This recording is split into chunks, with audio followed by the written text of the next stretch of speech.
어느 날 생생한 꿈을 꿨대요. 생생한 꿈을 꿨는데 꿈속에서 법당에 싹 들어가는데 법당에 환한 부처님이 딱 이렇게 앉아 계시더래요. 우리 부처님께서 우리 중생들에게 항상 설법하시기를 이 모든 것이 다 인연법이다 라고 말씀하셨습니다.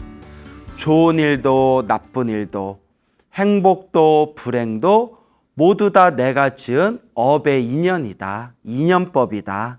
그래서 우리는 끊임없이 복을 짓고 선업을 짓고 공덕을 쌓을 수 있도록 노력하고 노력해야 됩니다. 그래서 우리 부처님께서 우리 중생들을 모두 다 깨달음의 길로 인도하기 위해서 그 중생 수준에 맞춰서 중생들 눈높이에 맞춰서 법을 설하셨습니다. 부처님께서 중생들 수준에 맞춰서 중생들 눈높이에 맞춰서 그 법을 설하신 것을 대기설법이라고 부릅니다. 대기설법. 중생의 근기에 맞춰서 수준에 맞춰서 법을 설하셨다. 이와 같이 수많은 중생들을 위해서 수많은 법을 설하셨으니 그 법을 우리가 흔히 84,000법문이다라고 부르고 있습니다. 그리고 그 84,000법문을 모아놓은 것을 우리가 흔히 8만대장경이다라고 부르고 있죠. 그 8만대장경의 내용을 우리가 살펴보면 너무나 그 양이 방대하고 또한 너무나 깊고 심오해서 정말 이번 생에 이 8만대장경을 다 읽기도 힘들 뿐더러 8만대장경을 다 읽었다 하더라도 그 내용 하나하나 문장 하나하나를 다 완벽하게 이해하면서 그렇게 숙독을 하며 정독을 하며 끝까지 다 이해하며 읽기는 거의 불가능에 가깝습니다. 그럼에도 불구하고 우리가 부처님의 가르침을 통해서 내 눈높이에 맞춰서 내 수준에 맞춰서 먼저 이해할 수 있는 것부터 한 발자국 한 발자국 한 단계 한 단계 한 걸음 한 걸음 밟아 올라가면서 그렇게 부처님의 가르침을 닦아 나아간다면 이 8만대장경의 그 알맹이 그 8만대장경 부처님 84,000법문의 핵심을 우리가 충분히 이해할 수 있을 거다라고 말씀을 드리고 싶습니다. 그래서 우리가 부처님의 가르침을 공부하면서 부처님 가르침의 가장 밑바닥, 부처님 가르침의 가장 그런 주춧돌, 가장 기초라고 할 수 있는 게 바로 이 인연법이다. 모든 것이 인연 따라 일어나고 모든 것이 인연 따라 사라지고 그 행복과 불행, 그 속에서 펼쳐진 모든 것이 다 내가 지은 업의 인연이다. 이걸 우리가 여실하게 있는 그대로 올바르게 바라보고 비추어 보아야 할 것입니다. 그래서 우리 불자들이 스님 살아가는 게 너무 힘들어요. 왜 이렇게 사는 게 힘들고 괴롭고 답답할까요? 라고 하실 때 저는 부처님의 말씀 혹은 부처님 가르침의 설화를 이제 예로 들면서 우리 부처님께서 우리 앞에 펼쳐진 행복과 불행 이 모든 게 다 내가 지은 업의 인연이다 라고 말씀하셨습니다. 그러면 스님 내가 지은 이 업의 인연을 어떻게 잘 닦아야 되겠습니까? 어떻게 해야 힘들고 괴롭고 답답한 이 상황을 소멸할 수 있고 어떻게 해야 내 인연을 내 업의 인연을 어떻게 해야 잘 닦아나갈 수 있겠습니까? 그럴 때마다 우리 불자님들께 딱 세 가지를 명심하십시오. 첫째, 기도를 많이 해라. 기도를 많이 해라. 특히 업장소멸, 참회 기도를 많이 해라. 그래서 관음 기도를 하든 지장 기도를 하든 금강경 기도를 하든 법화경 기도를 하든 신묘장구 대다라니 기도를 하든 항상 시작 없는 옛적부터 지금까지 살아오면서 몸과 말과 생각으로 지었던, 알고 지었건 모르고 지었건 그 모든 죄업들을 제가 참회합니다 라는 마음으로 간절하게 기도하고, 기도하면서 항상 기도의 마지막에는 모든 중생 다 함께 행복하여지이다, 모든 중생이 괴로움에서 벗어나 모든 중생이 다 함께 영원한 행복을 얻어지이다 라고 모든 중생들의 행복을 발언하면서 이와 같이 기도하면 업장이 빨리 소멸하고 선업공덕이 빨리 늘어나게 될 것입니다. 이것이 첫 번째고, 두 번째, 기도하는 것만으로는 부족합니다. 기도하면서 자꾸 복을 지어야 됩니다. 자꾸 필요한 분들에게 보시도 하고, 또 어디 필요한 곳에 가서 봉사도 하고, 또 내가 처해진 상황 안에서 조금이라도 몸과 마음으로 조금이라도 틈틈이 꾸준히 복을 지을 수 있도록 노력해야 됩니다. 그래서 이게 두 번째, 복을 지어라. 세 번째가 제일 중요하다. 그것이 바로 이 마음을 잘 쓰는 것. 결국 부처님의 84,000번문을 모아놓은 것을 우리가 8만대장경이라고 했을 때, 이 8만대장경을 한 글자로 만들 수가 있다. 8만대장경을 한 글자로 딱 만들면 바로 마음심자, 마음심자가 된다. 결국 불교는 이 마음을 잘 다스리는 것, 마음을 잘 길들이는 것, 마음을 잘 닦는 것, 마음에 눈을 뜨는 것, 마음을 깨닫는 것, 이 마음이 바로 불법의 핵심이다. 그래서 첫째, 기도를 많이 해라. 둘째, 복을 많이 지어라.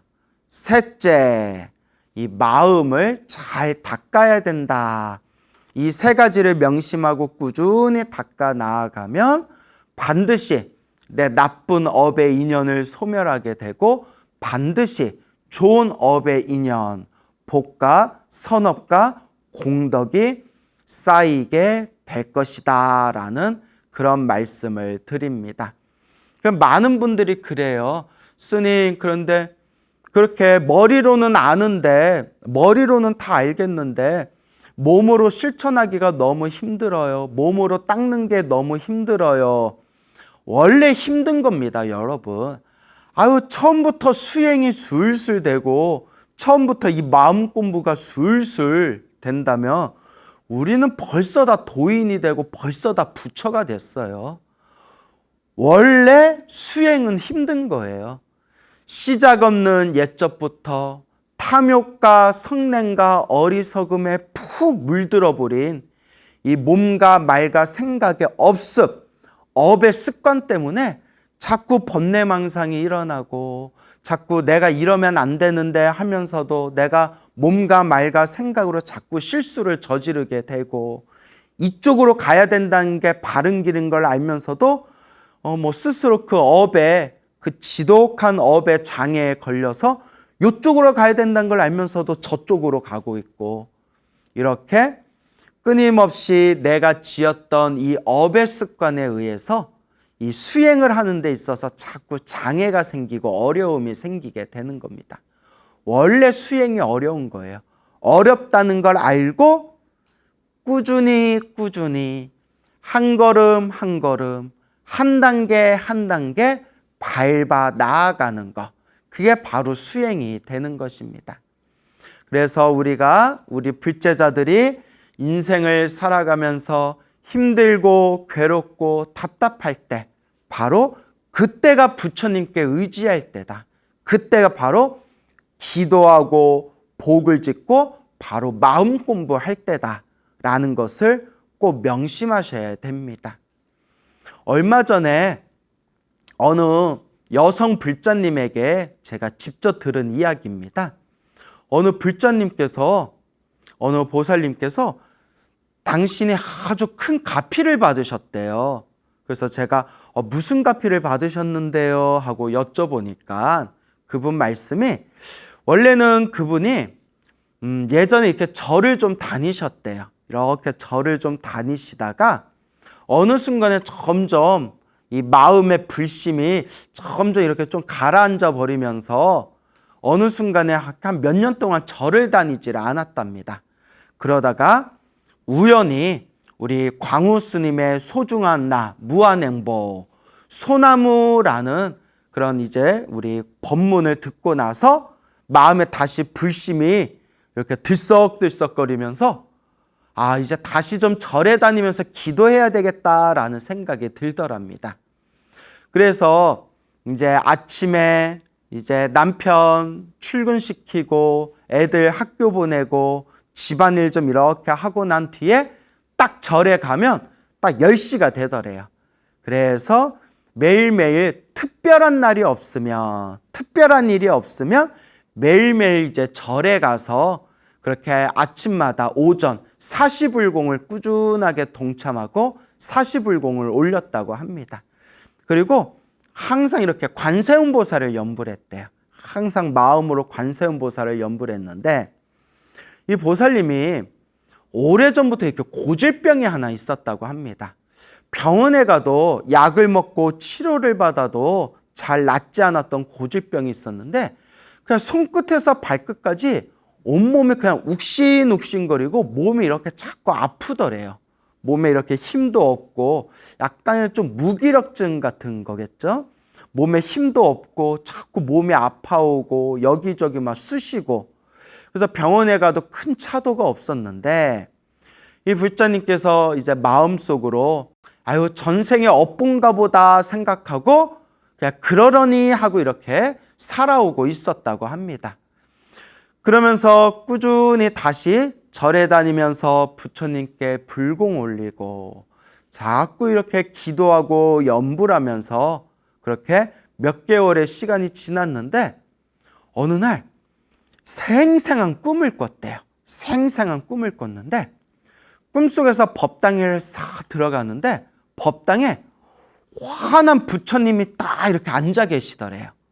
법당에 환한 부처님이 딱 이렇게 앉아 계시는 그런 모습을 보고 이렇게 합장하면서 부처님, 부처님 하면서 그 법당에 환하게 앉아있는 부처님 앞에서 이렇게 염불을 하는 꿈을 꿨답니다.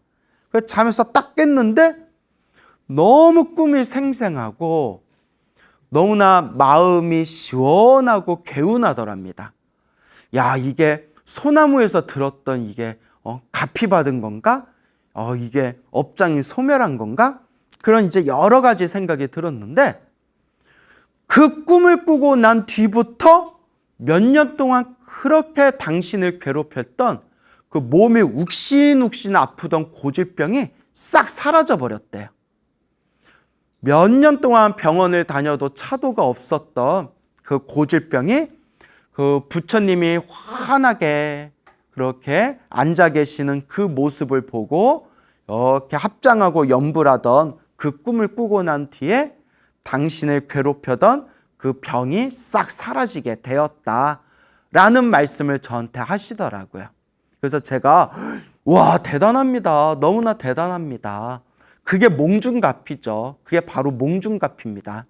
근데 불자님 평소에 무슨 기도를 많이 하셨어요? 라고 여쭤보니까 스님 제가 뭐 특별한 기도는 하지 않고 스님이 소나무에서 말씀하신 대로 아침에 눈을 딱 뜨면 저녁에 잠들 때까지 최대한 관세음보살을 놓치지 않으려고 항상 관세음보살을 염불했습니다. 항상 관세음보살을 마음으로 염불하면서 아침에 눈을 떠서 밤에 잠들 때까지 최대한 관세음보살을 놓치지 않으려고 떼서 염불하고 염불했습니다 라고 말씀하시더라고요. 그래서 제가 참 훌륭하다, 참 훌륭하다라는 그렇게 이제 덕담을 드렸습니다. 이 불자님께서는 매일매일 꾸준하게 이제 가정주부시니까 이제 남편 출근하고 애들 학교에 가면 이제 집안일 이렇게 좀 해놓고 매일매일 이제 사시불공, 뭐 1시간 내지 1시간 반 정도 되죠. 40일공에 참석한 거. 그리고 따로 특별한 기도 없이 오로지 그냥 관세음보살만 연불 하셨다는 거예요. 오로지 관세음보살만. 그래서 우리 주변의 불자님들 보면 제가 수도 없이 이 소나무를 통해서 아니면 수많은 강의나 설법을 통해서 따로 좋은 기도가 있는 게 아니다. 부처님을 향한 모든 기도는 하나로 통한다. 라는 말씀을 제가 정말 입이 아프도록 말씀을 드리는데 수많은 불자님들은 그래도 무슨 기도가 더 나을까? 스님 어떤 기도를 해야 더 효과가 좋을까요? 아직도 이런 망상 속에 빠진 불자들이 너무 많은 것 같아요. 그래서 제가 방송에서도 몇 번 얘기했지만 이제 제발 소나무를 보신 분들은 제발 이제 이런 질문 좀 그만해라. 스님 무슨 기도를 해야 되나요? 무슨 기도를 해야 효과가 더 좋은가요? 제발 이런 질문 좀 제발 좀 그만해라. 그동안 소나무를 통해서 끊임없이 말하지 않았냐. 관세음보살 불러서 가피 받은 분, 지장보살 불러서 가피 받은 분, 금강경 기도해서 가피 받은 분, 법화경 기도해서 가피 받은 분, 신묘장구 다라니 기도해서 가피 받은 분, 능엄주 기도해서 가피 받은 분, 이루 헤아릴 수 없이 부처님께 기도해서 가피 받은 수많은 그런 불제자의 이야기를 전해드리면서 여러분 부처님을 향한 모든 기도는 하나로 통합니다. 하나라도 간절히 열심히 하세요 라고 말씀드렸는데 아직도 무슨 기도를 해야 더 좋을까? 무슨 기도를 해야 더 효과가 좋을까? 이거는 이제 망상입니다. 망상, 허망한 생각이에요. 어떤 기도를 하든 골고루 한번 해보시고 골고루 기도하면서 나한테 가장 친숙하고 나한테 가장 맞는 기도를 하나라도 선택해서 간절하게 꾸준하게 하는 게 중요합니다. 그러니까 한번 골고루 해보세요. 골고루. 관음기도도 좀 해보고 지장기도도 좀 해보고 신묘장구 다라니도 외워보고 능엄주도 해보고 금강경, 법화경, 지장경 기도도 해보면서 나한테 이렇게 잘 맞아떨어지는 기도가 있을 거예요. 스님, 저는 무슨 기도를 하면 좋을까요? 제가 어떤 기도가 맞을까요? 그걸 내가 어떻게 알아요? 본인이 해야지. 그걸 제가 어떻게 알아요? 예? 그래서 본인이 닦아야 됩니다. 본인이 골고루 해보시되, 부처님을 향한 모든 기도는 결국 하나로 흐르게 된다.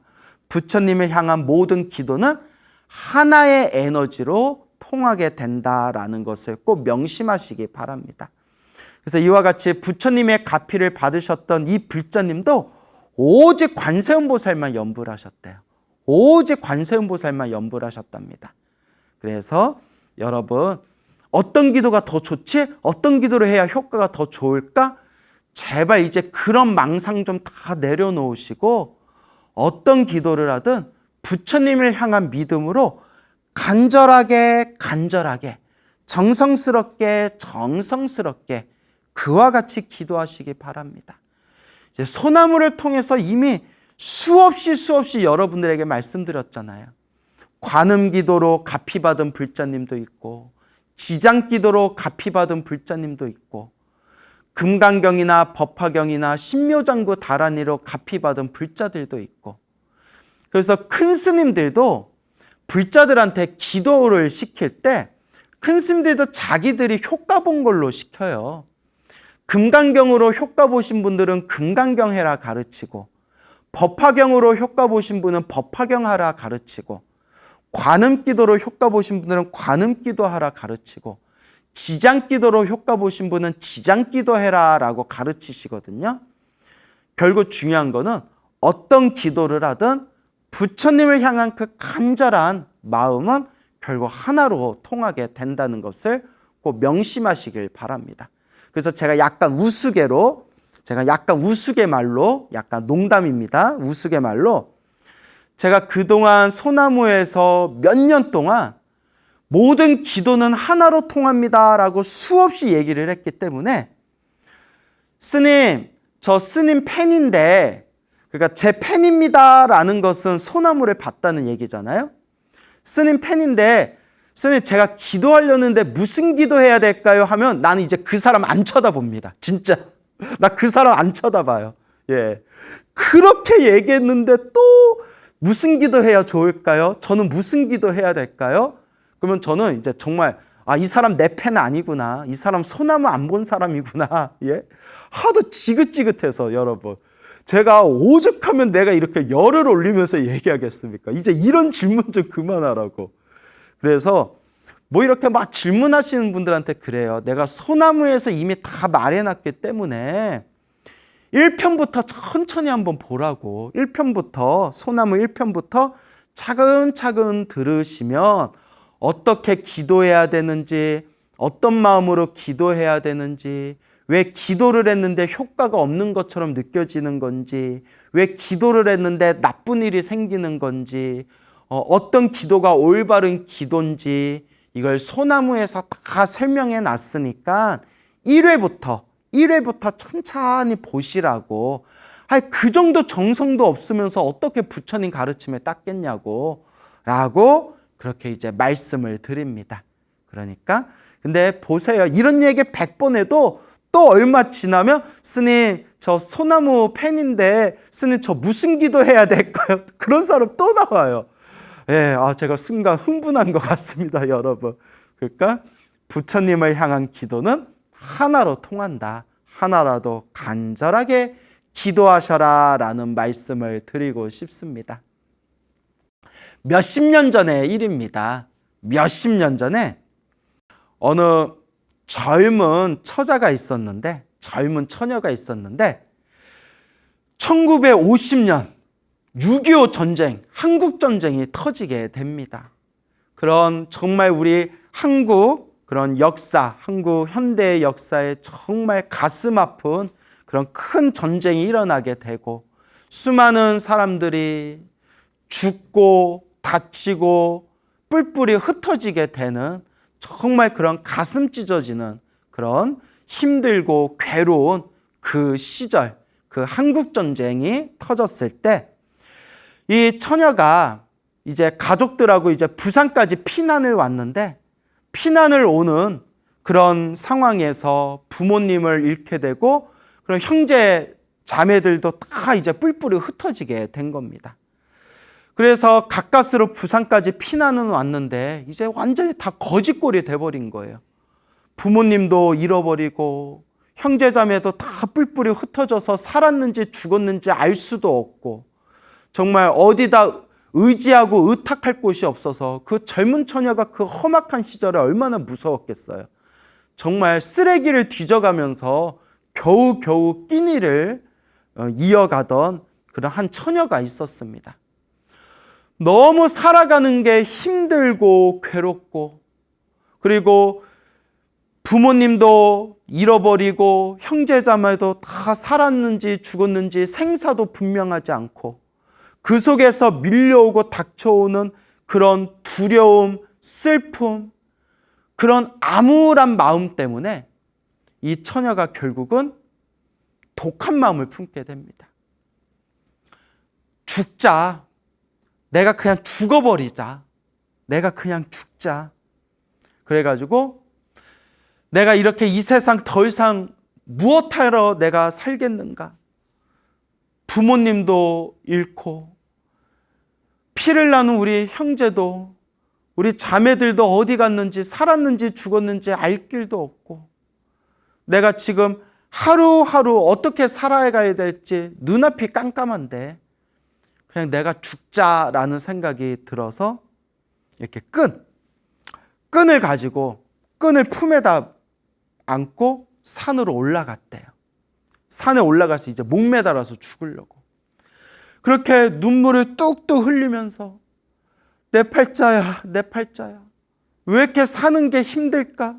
그냥 죽어버리자 하면서 노끈을 안고 그렇게 산으로 올라가다가 얼떨결에 이렇게 절로 들어갔대요. 산으로 올라가다가 이렇게 절이 있길래 여기에 절이 있네 하면서 여기 이렇게 큰 절이 있네 하고 이렇게 이제 절로 들어갔는데 거기 이제 부산의 범어사였대. 범어사. 부산의 범어사.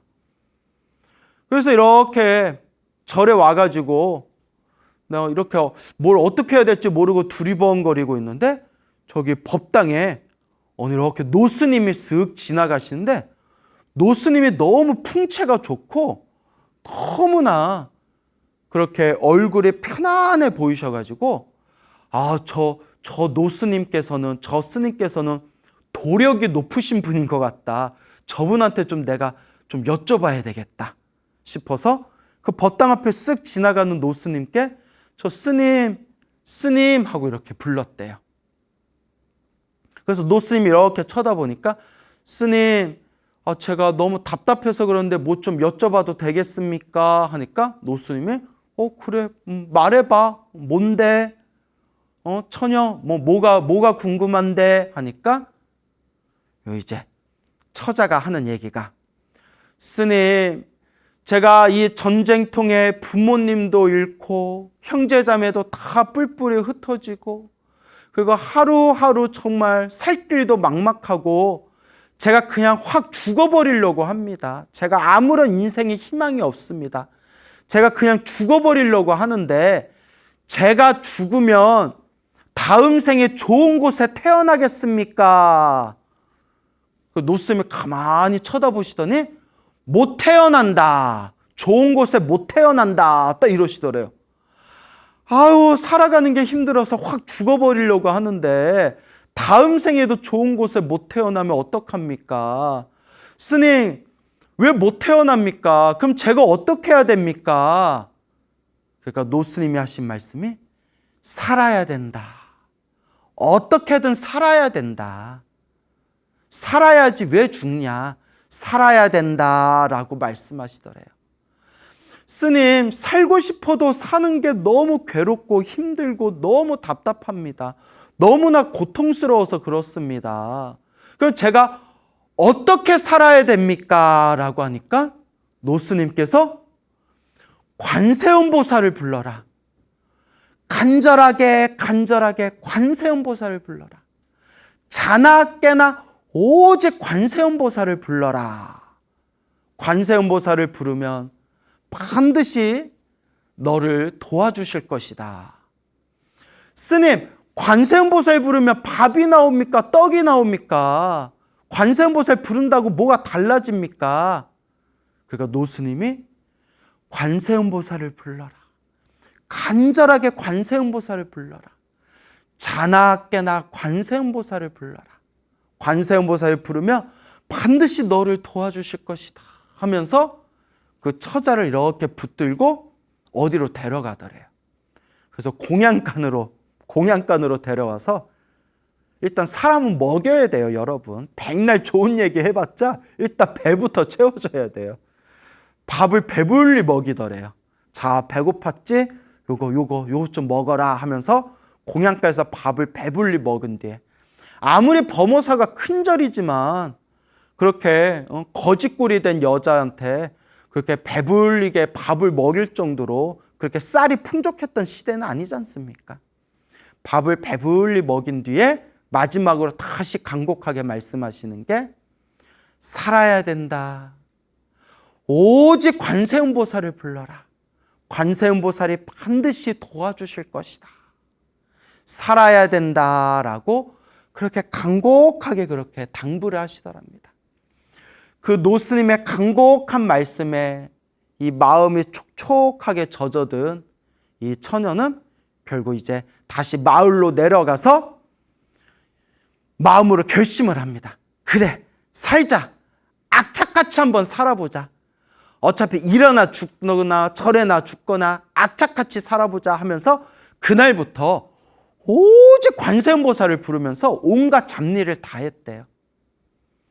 옛날 사람들이 지금 사람들보다는 지식적인 면, 그런 머리로 따지고 분석하는 그런 지식적인 면은 옛날 사람들이 지금 사람들보다는 훨씬 뒤떨어지겠지만 대신 옛날 사람들의 장점이 있답니다.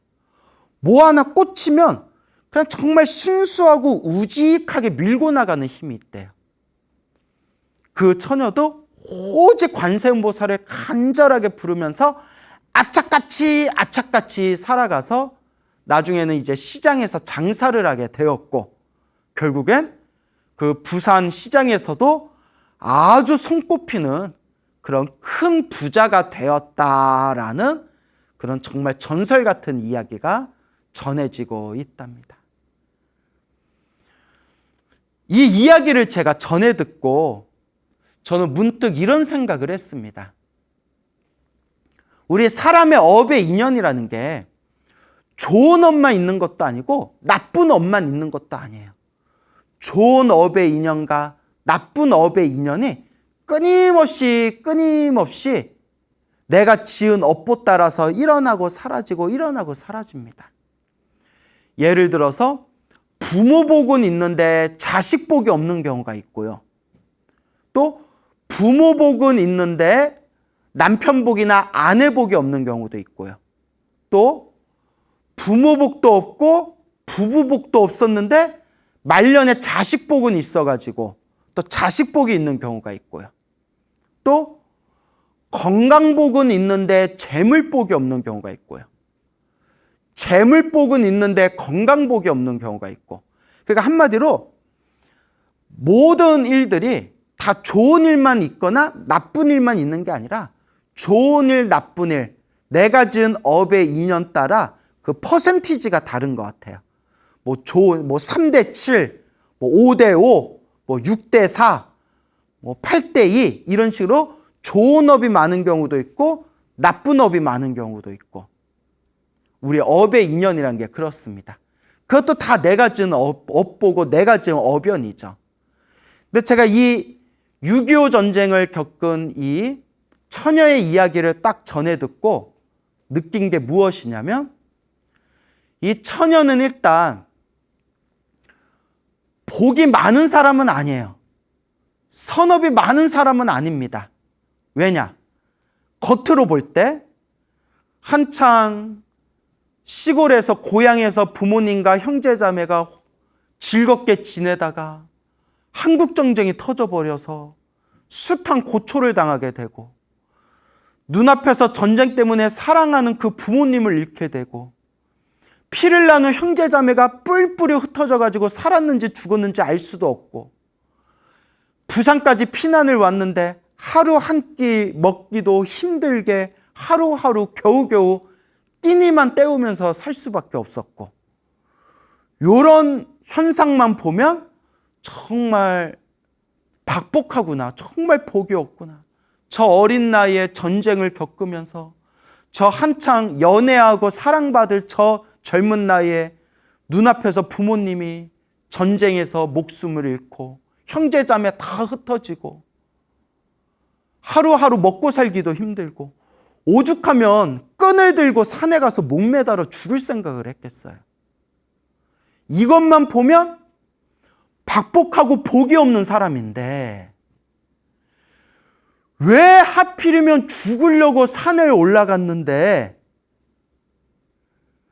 그냥 물에 빠져서 죽어도 되고 혀 물어서 죽어도 되고 다른 산에 올라가서 죽어도 되는데 왜 하필이면 그 산에 올라가고, 그 산에 올라가다가 왜 하필이면 발걸음이 범어사, 왜 하필이면 절로 들어가고, 그렇잖아요. 갑자기 죽으려는 사람이 갑자기 여기 절이 있네 하고 절에 들어간 것도 이상하잖아요.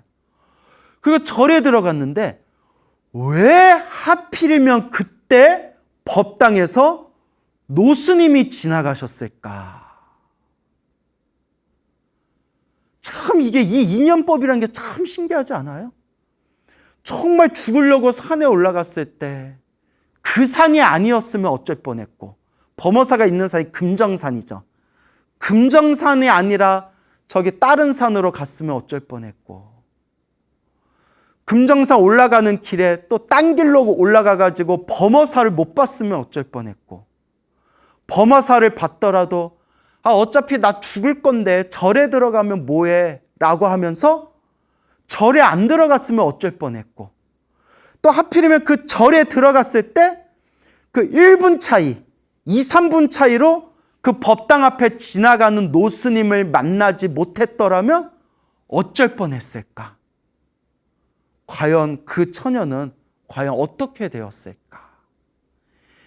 이게 도저히 말로써 표현할 수 없는 정말 신기하고 미묘한 인연법입니다. 왜 하필이면 좋은 어변도 나쁜 어변도 왜 하필이면 그런 인연을 만났을까?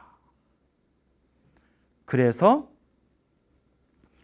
그 처녀가 범어사에서 노스님을 만나고 밥을 배불리 먹고 노스님께서 관세음보살을 불러라, 관세음보살을 불러야 된다 간곡하게 이야기하시는 그 법문의 말씀을 마음에 품고서 이제 범어사를 이렇게 이제 나오려고 할 때 그때 지나가는 젊은 스님한테 스님 아까 제가 법당 앞에서 저 노스님을 만났는데 저 노스님이 누구셨습니까? 하니까 그 젊은 스님이 이렇게 쳐다보면서 아유 모르고 우리 큰 스님께 그렇게 이제 여쭤본 겁니까? 질문한 겁니까? 우리 범어사의 큰 스님이신 동산 스님이십니다. 동산 스님. 그 범어사의 큰 스님이시고 한국 불교 근대 현대사의 한 획을 그으신 동산 큰 스님이라는 분이 바로 그 노스님이었던 겁니다. 그때 그 노스님을 만나서 그 법문을 들을 수 있었던 그 인연은 과연 무엇이었을까? 그리고 아무리 좋은 얘기를 해주고 아무리 연부를 하라고 말해줘도 전혀 못 알아듣는 사람들이 있어요. 제가 그런 사람들을 숱하게 많이 만났어요. 기도하세요, 기도하세요, 연불하세요, 연불하세요 해도 바빠서요, 힘들어서요, 나중에 할게요. 그렇게 기도해라, 기도해라, 연불해라, 연불해라 해도 해야 된다는 걸 알면서도 안 하는 사람도 있고 아예 하겠다는 마음을 내지 못하는 사람도 있습니다. 우리가 이런 사람들을 업장이 두꺼운 사람들이다라고 이야기합니다. 분명히 기도하고 분명히 부처님을 향해서 간절하게 연부를 하면 분명히 부처님 가피가 있는데도 이미 우리가 소나무에서 수많은 가피 받은 불자님들의 이야기를 그 수백 명의 이야기를 몇 년 동안 제가 전해드렸지 않습니까? 그런데도 연불하겠다는 마음을 내지 못하거나 해야 된다는 걸 알면서도 연불하지 않는 사람들을 업장이 두꺼운 사람들이다라고 이야기합니다. 그런데 정말 이 처녀가 정말 복없고 정말 박복하고 정말 업장이 두꺼운 사람이었다면 그때 그 동산 스님, 그 법당 앞에 계시던 노스님의 관세음보살을 불러라, 간절하게 관세음보살을 연불해라 라는 말을 듣고 마을로 내려가서 내가 오늘부터 열심히 관세음보살을 부르면서 악착같이 살겠다라는 마음을 과연 낼 수 있었겠습니까? 그나마 전생에 쌓았던 복과 선업과 공덕과 착할선, 뿌리근, 착한 뿌리, 성근이 있었기 때문에 관세음보살 연불해라 라는 그 노스님의 법문이 마음에 촉촉하게 젖어들면서 내가 이제부터 관세음보살을 열심히 연불하면서 간절하게 연불하면서 내가 반드시 내가 살아남겠다. 반드시 관세음보살이 나를 도와주실 것이다 하면서 우직하게 관세음보살을 연불할 수가 있었다는 겁니다.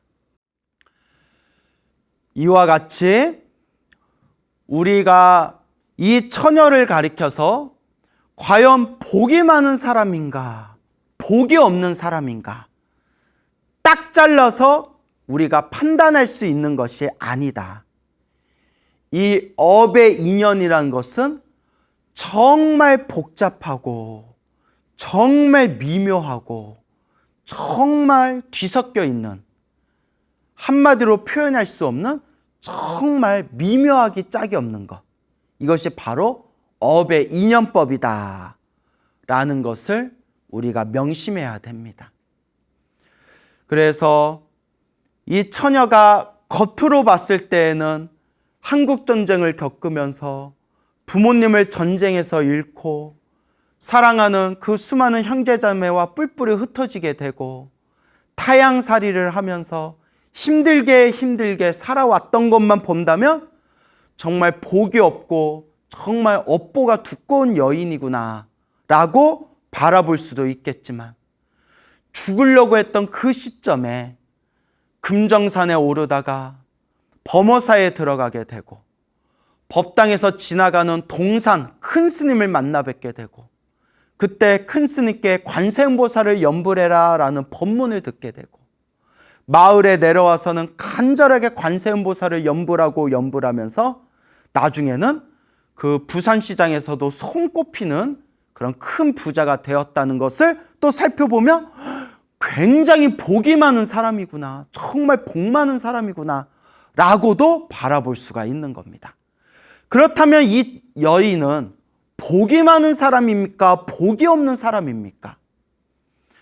딱 잘라서 말할 수 없는 것이 바로 우리 업의 인연이라는 겁니다. 다만 중요한 것은 좋은 인연은 좋은 인연대로, 나쁜 인연은 나쁜 인연대로, 행복도 불행도 좋은 일도 나쁜 일도 다 내가 지은 업보대로, 내가 지은 업의 인연대로 받는 것이다 라는 것을 우리가 꼭 명심해야 됩니다. 결국 우리에게 주어진 우리 불자의 바른 삶, 스님 어떻게 해야 제 업장을 소멸하고 어떻게 해야 스님 우리가 선업과 공덕을 지을 수 있겠습니까? 첫째, 어떤 기도를 하든 부처님을 향한 간절한 마음으로 꾸준하게 간절하게 기도해라. 둘째, 기도하면서 내 형편껏 내 힘 닿는 대로 꾸준히 조금씩이라도 복을 짓고 복을 지어라. 셋째, 가장 중요한 거, 이 마음 잘 안 되더라도 자꾸 마음을 잘 쓸 수 있도록 그렇게 내 마음을 잘 닦아라. 이 세 가지를 꼭 명심하시면서 여러분들 삶에 행복한 그런 열매를 꽃 피우시길 바랍니다. 제가 얼마 전에 법회를 다녀왔는데요. 그 법회에 이렇게 비구니 스님들이 여러 분 계셨어요. 그래서 이제 법회를 마치고 이제 스님들하고 같이 이제 점심 공양을 하는데 그 비구니 스님들께서 어찌나 덕담을 해주시는지, 그 중에 제가 깜짝 놀랐던 얘기가, 사실 우리 소중한나 무한행보 소나무가 좀 신도들, 특히 왕초보 신도들을 위한 재미난 이야기, 좀 신심나는 불심이 일어나는 이야기, 이런 재미난 그런 불교설화 이야기로 구성되어져 있지 않습니까? 그래서 이제 왕초보 불자들을 위한 재미난 이야기, 이게 바로 우리 소나무의 원래 컨셉인데요. 의외로 스님들이 많이 보신대요. 스님들이 많이 보시고, 또 특히 우리 연세가 많으신 법납이 높으신 비구니 스님들께서 엄청나게 우리 소중한나 무한행보 소나무를 엄청 열심히 들으신다고 합니다. 그 중에 이제 또 어느 노 비구니 스님께서는 이렇게 밭일 하실 때 옆에 휴대폰 딱 놓고 소리를 크게 해가지고 밭일하고 일하는 내내 우리 소나무 방송을 계속 들으신다, 그런 분도 계신다고 합니다. 그래서 이렇게 스님들이 우리 소중한나 무한행보 또 소나무를 열심히 경청해 주시고, 또 너무 좋다, 내용이 참 불자들에게 너무나 좋은 내용이다, 이렇게 덕담의 이야기를 해주시니까 제가 정말 몸둘 바를 몰랐고, 또 무엇보다 더 열심히 좋은 내용으로, 더 부지런히 아름답고 좋은 이야기로 내가 또 보답해야 되겠구나라는 그런 마음의 되새김을 갖게 되었습니다. 그래서 이렇게 또 스님들께서 많이 봐주시고 많이 응원해 주신다고 하니까 제가 또 이 더운 날씨에 힘이 막 솟구치는 그런 느낌이 들었습니다. 하지만 중요한 거는 뭐 인기가 많던 인기가 없던 뭐 사람들이 인정을 해주건 사람들이 인정을 안 해주건 그런 거에 쫓아도 집착하지 말고 그냥 우리 소중한 나 무한행복 이 소나무에서 우리 불자님들에게 정말 부처님을 향한 부처님을 의지할 수 있는 그런 아름답고 좋은 이야기들을 꾸준히 묵묵히 우리 불자분들에게 전해드려야 되겠다라는 것을 또 다시 한번 마음에 되새겨 봅니다. 자, 그래서 앞으로도 더 열심히 꾸준히 부지런히 부처님의 소중한 가르침, 재미있는 가르침을 전할 수 있는 소나무 프로그램을 그렇게 또 만들어 보도록 하겠습니다. 자, 그래서 오늘 또 아주 재미난 그리고 아주 감동이 가득한 이야기를 준비했어요, 여러분. 여러분, 이제 채널 고정하시고 한번 오늘 이야기를 한번 잘 들어보시기 바랍니다. 우리 소나무, 소중한 나 무한행복, 소나무의 완전 찐팬이신 여성 불자님이 계세요. 보살님이 계시는데 지금 연세가 한 70을 코앞에 바라보고 계시대요. 이제 70을 코앞에 바라보고 계시는 어느 여성 불자님이 계십니다. 네, 우리 소나무의 완전 찐팬이시래요. 아주 소나무의 찐팬이신데 불심이 아주 깊고 그리고 절에 아주 열심히 다니고 봉사활동도 열심히 하시는 우리 불자님이 계십니다. 이 불자님께서 한 50대 때쯤의 일이래요. 지금이 이제 칠순을 코앞에 바라보고 계시는데 50대 때, 이제 50대 한 중후반 때 일인 것 같아요. 그때도 열심히 절에 다니고 봉사활동도 아주 열심히 했대요.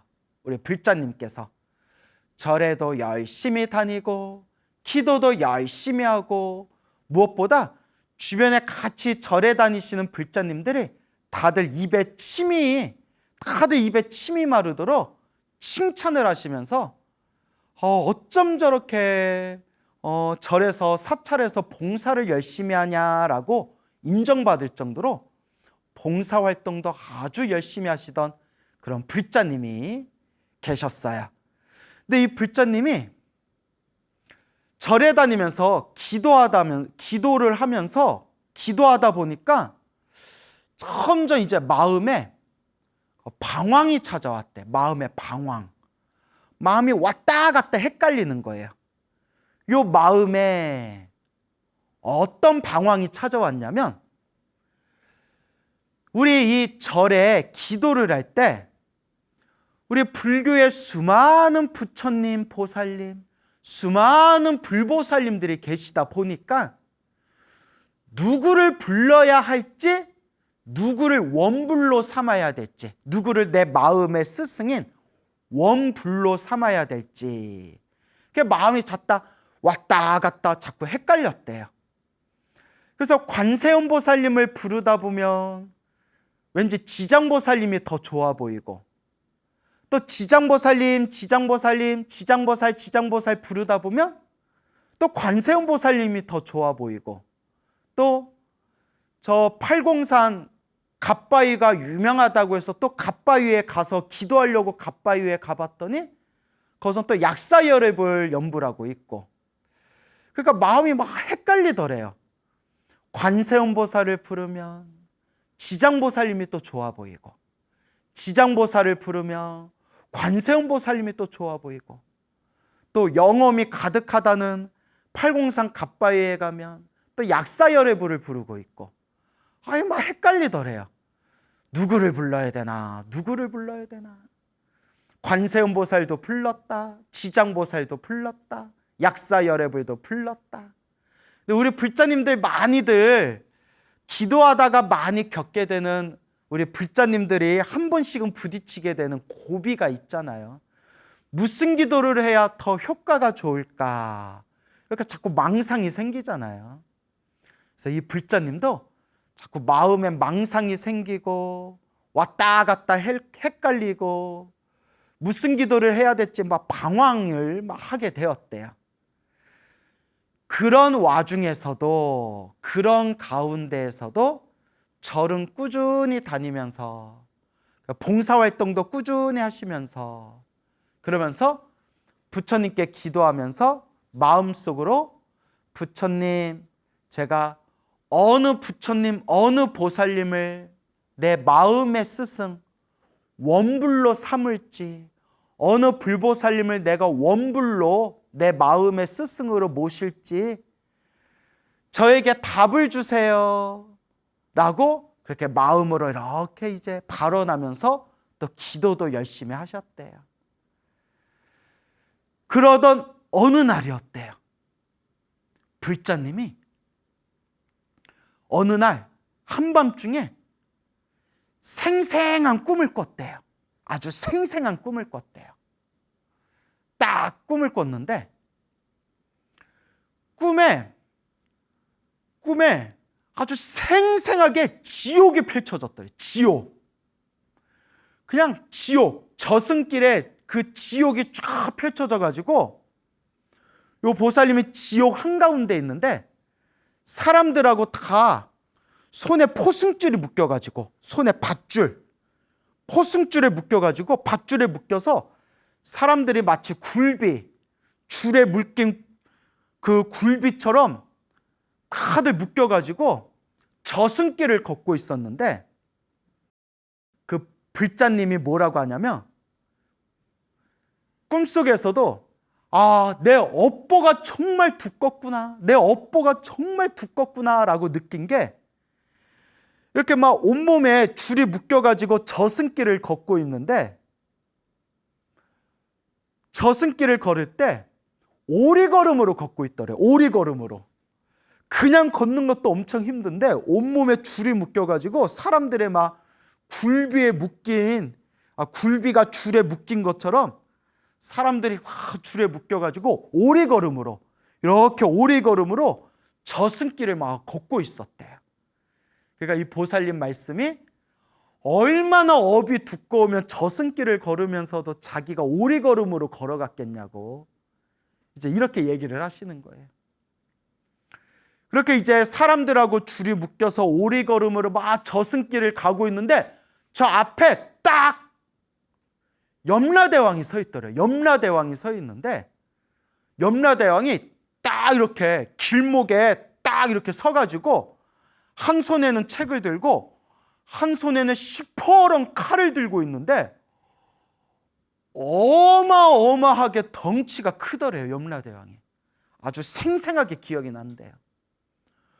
무슨 큰 태산 마냥, 큰 산덩어리 마냥, 무슨 큰 산의 절벽 마냥 엄청나게 덩치가 커가지고 키가 커서 이렇게 염라대왕을 딱 쳐다보는데 염라대왕 머리가 하늘 꼭대기에 닿아가지고 그 모습을 똑바로 쳐다보기가 힘들 정도로 엄청나게 키가 크고 덩치가 엄청나게 큰 염라대왕이 한 손에 칼을 딱 쥐고 있다가 앞에 사람이 올 때마다 그 자리에서 딱 심판을 하고 죄가 많다 하면 으악 하고 고함을 지르면서 앞에 있는 사람의 모가지를 칼로 댕강 하고 잘라버리더래요.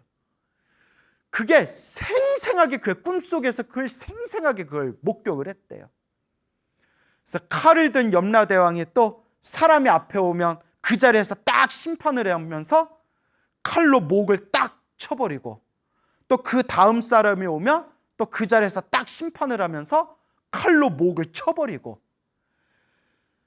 앞에 줄줄이 앞에 나와 있는 그 사람들 목을 칼로 댕강 자르고 자르다가 불자님 차례가 됐어요. 불자님이, 그 보살님이 이제 오리걸음으로 엉금엉금 걸어서 염라대왕 앞에 딱 섰는데 염라대왕이 그 불자님을 딱 보면서 으악 하고 고함을 지르면서 칼로 그 보살님, 불자님의 목을 내리치려는 순간 온몸이 덜덜덜 떨리면서 너무 무서워서 그냥 꿈속에서 자기도 모르게 염라대왕이 칼로 그 우리 보살님 목을 딱 그냥 치려는 순간에 자기도 모르게 너무 무서워서 자기도 모르게 관세음보살하고 외쳤대요. 보살님이, 불자님이 관세음보살 하고 딱 외치는 순간 목이 자르기 직전에 염라대왕의 칼로 그 불자님 목을 자르기 직전에 관세음보살하고 외치는 순간 앗 하고 눈에 탁 떴대요. 온몸에 땀이 흠뻑 젖어가지고 심장이 발랑발랑 거리면서 너무 놀래가지고 온몸에 땀이 흠뻑 젖었는데 너무 놀래서 꿈에서 깼는데도 입에서 관세음보살 연불소리가 저절로 나오고 있더래요. 그 순간 아, 꿈이었구나. 너무나 생생한 꿈이었다. 정말 저승의 지옥 염라대왕을 만난 거, 진짜 실제로 만나고 온 것 같은 그런 생생한 느낌이 들면서 아이고 꿈이었구나. 내가 목이 잘리기 직전에 관세음보살을 불러가지고 내가 이렇게 목이 안 자르고 살아났구나, 꿈에서 깨어났구나 하면서 그냥 그 자리에서 막 합장을 하면서 아이고 관세음보살님 감사합니다. 관세음보살님 감사합니다. 부처님 관세음보살님 감사합니다 하는데 그 꿈을 꾸고 난 뒤에 다시는 관세음보살을 부를까, 지장보살을 부를까, 누구를 부를까 왔다 갔다 헷갈리고 방황하고 망상이 일어나던 그 마음이 싹 사라졌대요. 그 꿈을 꾸고 나서 칼을 든 염라대왕 앞에서 관세음보살 외치면서 꿈에서 깨고 난 뒤에 마음에 있던 모든 그런 왔다 갔다 헷갈리던 그 망상이 싹 다 사라지고 나는 이번 생 오직 관세음보살, 그리고 관세음보살을 마음의 스승, 원불로 삼아서 그렇게 지금까지 평생 그렇게 관세음보살을 연불하고 절에 다니면서 봉사활동 열심히 하고 계시는 불심이 아주 깊은 그런 보살님이 계십니다.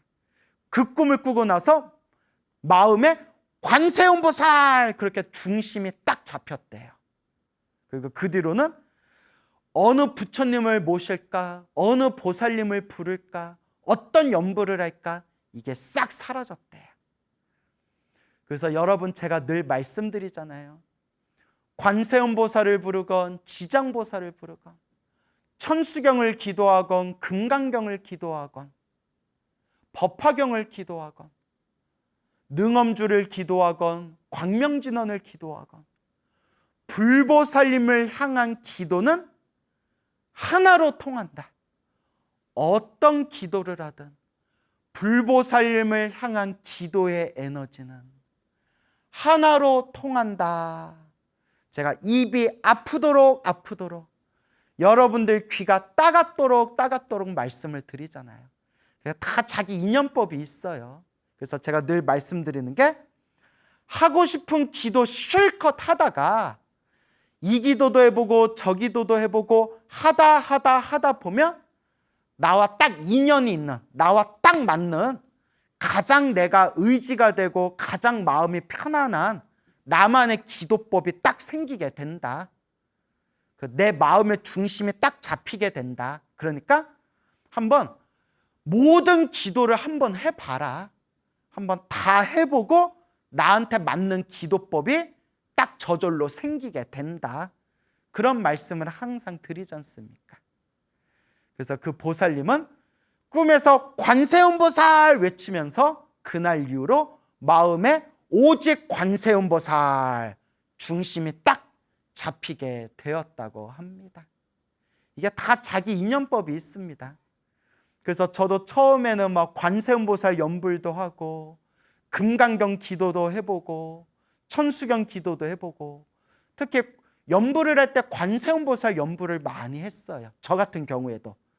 그러다가 점점 시간이 지나면서 이 기도도 해보고 저 기도도 해보고 요 수행도 해보고 저 수행도 해보고 이것저것 해보면서 또 저한테 맞는 인연법. 그래서 저는 지금 항상 입에 항상 습관이 나무 아미타불, 아미타불, 아미타불. 저는 이제 아미타불 연불을 하고 있거든요. 또 어떤 불자님은 관세음보살 연불 열심히 하다가 또 어떤 또 자기만의 인연법이 펼쳐지면서 지금 평생 또 지장보살 연불하시는 분들도 계시고, 그러니까 어떤 기도를 하든 한번 골고루 해봐라. 부처님을 향한 기도를 골고루 하면서 내 마음에 딱 맞는 그런 의지할 수 있는 그런 또 내가 평생 닦을 수 있는 그런 수행법이 또 저절로 인연법을 통해서 만나게 된다라는 것을 우리가 명심하시기 바랍니다. 자, 그래서 그 불자님께서 보살님께서 그렇게 이제 관세음보살 연불하시고 그 이후에도 꾸준히 절에 열심히 다니시고 그리고 봉사활동도 열심히 하면서 그렇게 이제 절을 열심히 신행생활을 하셨는데 정말 수많은 여러 가지 크고 작은 가피를 체험하셨대요. 내가 부처님 아니면 내가 어떻게 살았을까? 부처님이 아니라면 내가 어떻게 이 험난한 인생을 살아갈까 싶을 정도로 부처님 감사합니다. 관세음보살님 감사합니다. 라는 생각이 들 정도로 정말 크고 작은 가피를 많이 체험하셨대요. 그런데 몇 년 전에 이 보살님께서 정말 기적이라고 밖에 말할 수 없을 정도로 신비한 정말 놀라운 가피를 체험하시게 됩니다. 저도 그 얘기를 딱 듣는 순간 우와, 정말 신비롭다. 정말 신기하고 신비롭다. 부처님, 보살님, 불보살님의 가피는 분명히 존재하는구나 라는 걸 다시 한번 생생하게 느낄 수 있는 그런 가피 영험담을 듣게 되었습니다. 여러분 한번 잘 들어보세요. 몇 년 전 일이에요, 여러분. 그 보살님이 이렇게 이제 횡단보도를 일이 있어서 낮에 횡단보도를 이렇게 건너는데 그 횡단보도 이제 큰 대도시의 횡단보도에 사람들이 수십 명 사람들이 이렇게 우르르르 횡단보도를 이렇게 건너고 있었대요. 건너고 있었는데 아이고 이게 어찌된 일이래요. 그때 운전을 하고 있었던 좀 연세가 든 나이가 든 그 할아버지 운전하시던 할아버지 운전자가 갑자기 이제 실수로 일부러 한 게 아니라 실수로 급발진을 해가지고 횡단보도에 그 수십 명이 그냥 건너고 있는데 거기에 그냥 차가 돌진을 해가지고 막 사람들을 막 쳐버렸대요. 막 차에 치여서 막 수많은 사람들이 막 튕겨져 나갔대요. 완전 아슈라장이 돼버린 거죠. 아이고 이걸 어떻게 해요? 아유 나무 관세음보살. 그러니까 이제 오래전 일이에요. 몇 년 전에. 거의 한 10여 년 전 일인 것 같아요. 그때 그 횡단보도에 우리 이 불자님이 이 보살님이 횡단보도 한가운데에서 그 차에 치여가지고 몸이 튕겨져 나갔대요. 그때 정말 여러 명이 다쳤대요. 수명이 다쳤대요. 여러 사람들이 크고 작게 다치고 그중에서 몇 명은 죽었대요. 그 보살님도 그 횡단보도에서 차에 쳐가지고 몸이 튕겨져 나갔는데 온몸에 뼈가 다 부셔져가지고 의식이 딱 끊겨서 응급실에 실려간 거예요. 응급실에. 아유, 여러분, 우리가 요 얘기만 들으면 그렇게 절에 열심히 다니고 그렇게 기도도 많이 하고 그렇게 봉사활동도 많이 했다는데 왜 부처님이 안 막아주시고 왜 관세음보살님이 그 사고를 안 막아주시고 온몸에 뼈가 부서지고 의식이 잃어가지고 응급실에 실려갔으니 아유, 절에 백날 다녀봐야 아무 영험 없구나. 부처님 백날 믿어봐야 아무 영험 없구나. 관세음보살 백날 불러봐야 아무 영험 없구나. 에라이, 절에 다니면 뭐하냐. 어차피 당할 사고는 당하는데 평생 절에 다니고 기도하고 봉사활동했는데 부처님 관세음보살님이 그것도 안 막아주시냐. 요렇게 부처님에 대한 믿음을 잃어버릴 수가 있어요. 아유, 절에 다녀도 백날 아무 소용없구나. 기도해도 아무 소용없구나. 라고 생각할 수가 있어요. 요것만 보면. 어쨌거나 그렇게 절에 열심히 다니고 기도 열심히 하고 봉사활동 열심히 하던 보살님이 횡단보도에서 차에 치여가지고 온몸이 그냥 뼈가 다 부셔져서 의식을 잃어버렸대요. 그래서 병원 응급실에 실려가서 그렇게 막 3, 4일을 다 중환자실에 누워가지고 거의 혼수 상태에 빠져 있는데 보살님이 이렇게 이제 중환자실에 누워 있다가 의식이 싹 돌아오면서 이렇게 눈을 떴대요. 딱 눈을 떴는데 그냥 사고당하는 순간 의식을 잃어버렸으니까 여긴 어디? 난 누구? 내가 왜 누워있지? 이거 뭐지? 그러니까 뭐 여기가 어딘지도 모르겠고 자기가 여기 왜 누워있는지도 모르겠고 눈은 의식이 돌아와서 눈은 떴는데 아무 생각도 안 나더래요. 그냥 여긴 어디지? 내가 왜 이러고 있지? 하고 있는데 온몸이 부서질 듯 아프더래요. 그렇죠. 그냥 뼈가 다 부서졌는데 온몸에 통증이 막 그냥 온몸에 불에 데인 것처럼 엄청난 격렬한 통증이 막 밀려오더래요. 막 움직일 수도 없고 그냥 누워서 막 움직일 수도 없고 너무 괴롭다. 여기 어디지? 내가 왜 이러고 있지? 하고 있는데 자기가 누워있는 곳에 온 사방에 뿌연 안개가 가득하게 자기가 누워있는 곳에 꽉 안개가 차 있더래요. 하얀 안개가 쫙 차 있는데 저 하얀 뿌연 저 안개 사이에서 누가 마치 아래 하체는 안 보이고 딱 위에 상체만 보이는데 뿌연 안개 사이에서 누가 미끄러지듯이 마치 물 위를 사르르르르르 스쳐가듯이 누가 자기한테 아주 부드럽게 얼음 위를 싹 미끄러지듯이 자기 앞으로 누가 싹 안개를 뚫고 하얀 안개를 몰고서 자기한테 다가오더래요. 누워있는 자기한테 딱 다가오더래요. 누구지 보니까 하얀 옷을 입은 할머니가 싹 오시더래요.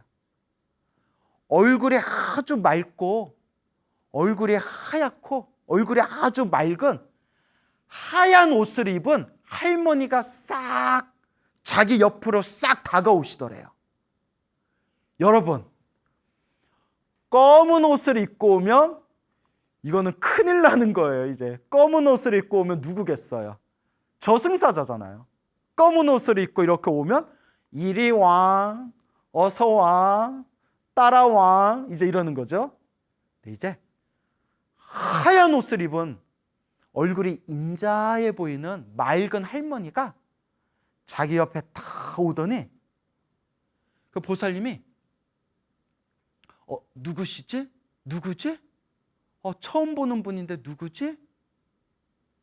아무 생각도 없는데 몸이 너무 아프더래요. 막. 근데 할머니가 누워있는 자기를 머리끝에서 발끝까지 싹 이렇게 한번 스캔하듯이 머리끝에서 발끝까지 한번 눈으로 싹 이렇게 살펴보시더래요.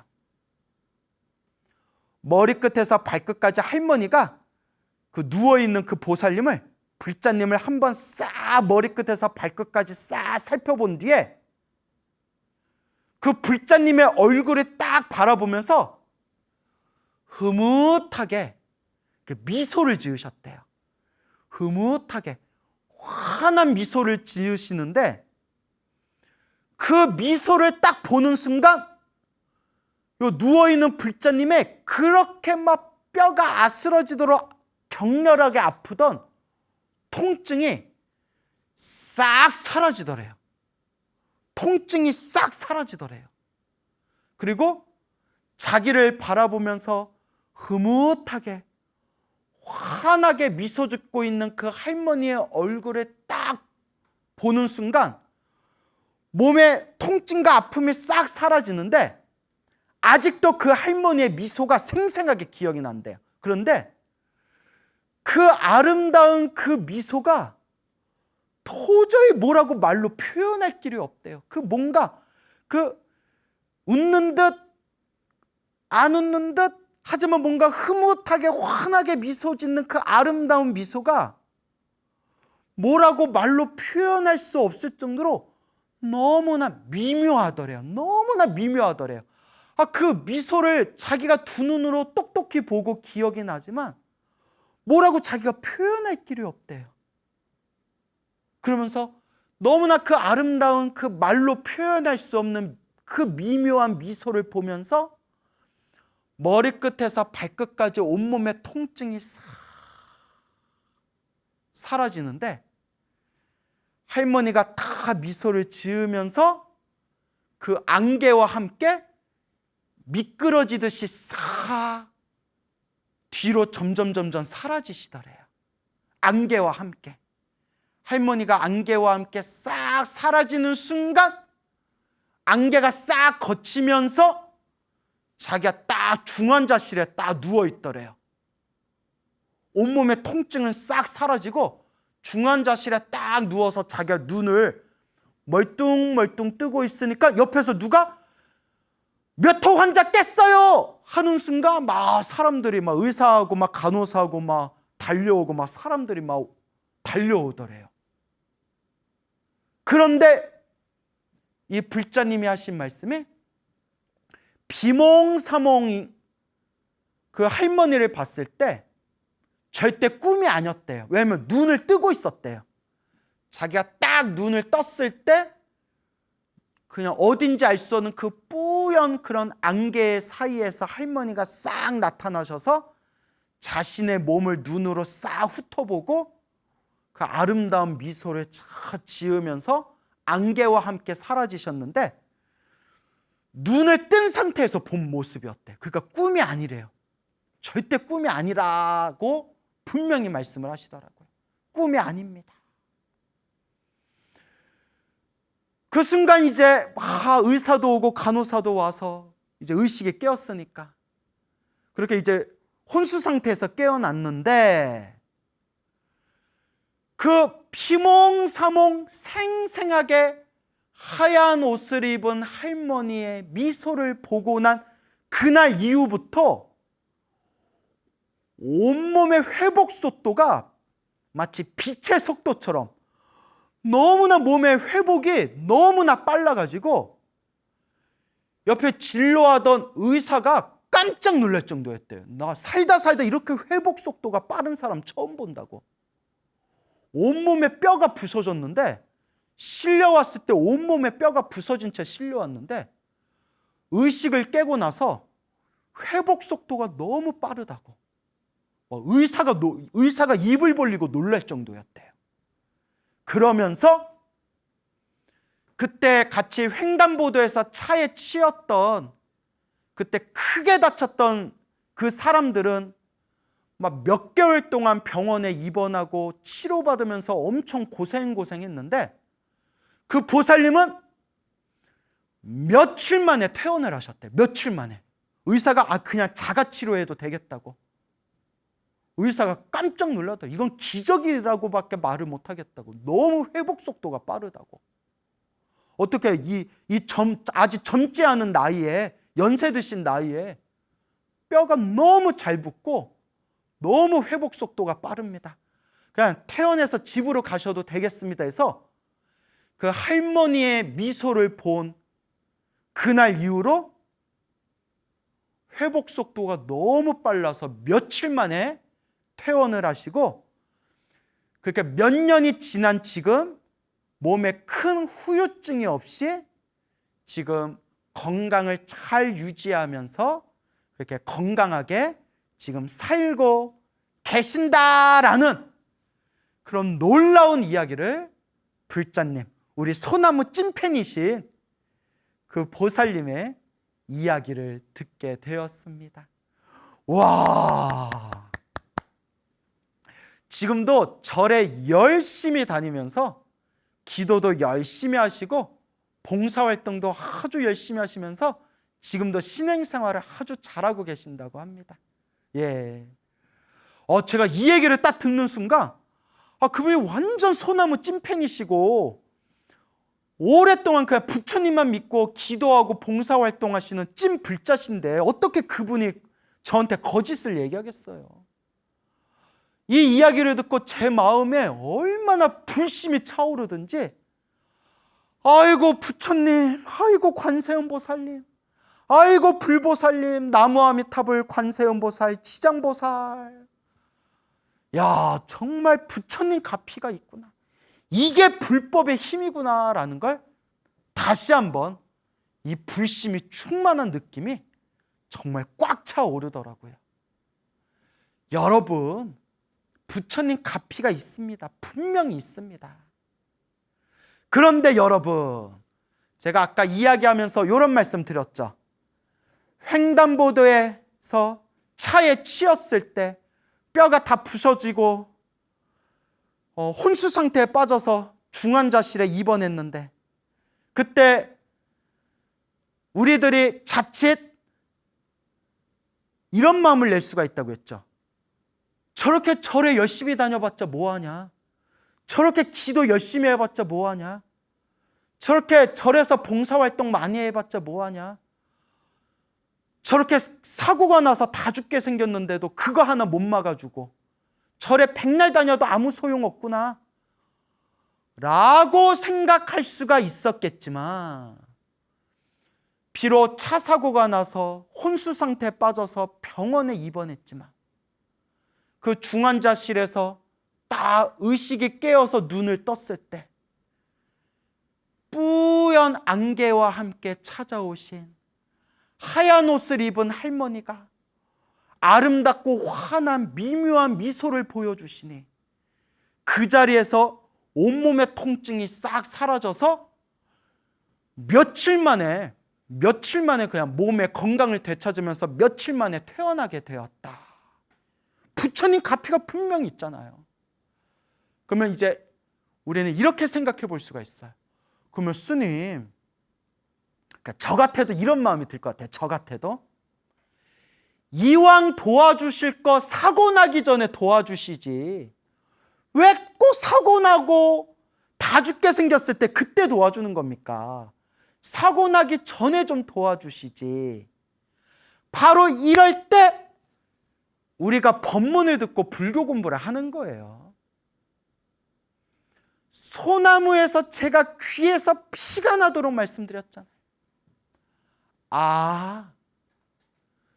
좋은 일도 나쁜 일도 다 내가 지은 업이구나. 행복도 불행도 다 내가 지은 업의 인연이구나. 아, 그러니까 다 내가 지은 업이니까 결국 내가 받아야 하는데, 다만 기도하고 마음을 닦고 공덕을 닦으면 크게 받을 걸 작게 받는구나 라는 이 인과법의 이치를 우리가 명확하게 마음에 되새겨야 되는 겁니다. 크게 받을 걸 작게 받은 거구나.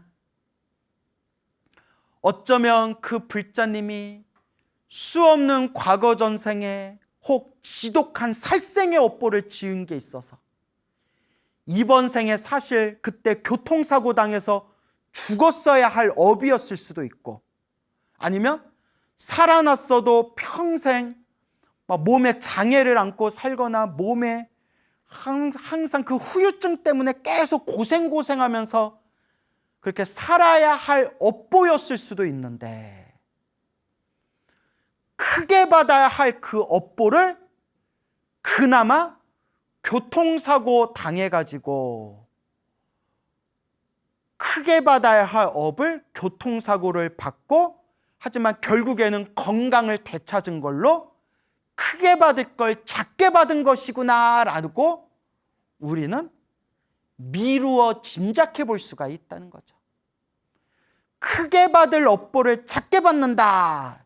이거는 내 얘기가 아니라, 저의 얘기가 아니라 팔만대장경 부처님 말씀, 큰 스님들 법문에 다 나오는 인과법의 도리입니다. 인과법. 크게 받을 업보를 작게 받는 도리가 있다 라는 것을 명심하시기 바랍니다. 그래서 그 보살님께서 지금도 이제 칠순을 코앞에 바라보고 계신다고 하는데, 지금도 절에 열심히 다니시고 기도도 꾸준히 매일매일 기도하시고 봉사활동도 꾸준히 하시면서 늘 항상 마음속에 부처님 감사합니다, 관세음보살님 감사합니다, 제가 평생 부처님 은혜 갚는 마음으로 살겠습니다, 평생 부처님 관세음보살님 은혜를 갚으면서 살아도 제가 어찌 이 은혜를 다 갚을 수 있겠습니까? 감사합니다 부처님, 관세음보살님 라는 마음으로 그렇게 신행생활을 잘하고 계신다고 합니다. 그러니까 여러분, 기도하세요. 간절하게 부처님을 의지하면서 염불하고 기도하세요. 그리고 복과 선업과 공덕을 닦으세요. 내가 지은 업의 인연대로 살아간다 라는 것을 꼭 명심하면서, 진정한 불자라면 부처님을 의지하며 이번 생 잘 닦아나가시기 바랍니다. 여러분, 행복해지고 싶습니까? 행복한 삶을 창조하고 싶습니까? 복을 지으십시오. 선업을 쌓으십시오. 공덕을 닦으십시오. 복과 선업과 공덕의 힘이 여러분들을 진정한 행복의 길로 이끌어 줄 것입니다. 여러분, 성불하세요.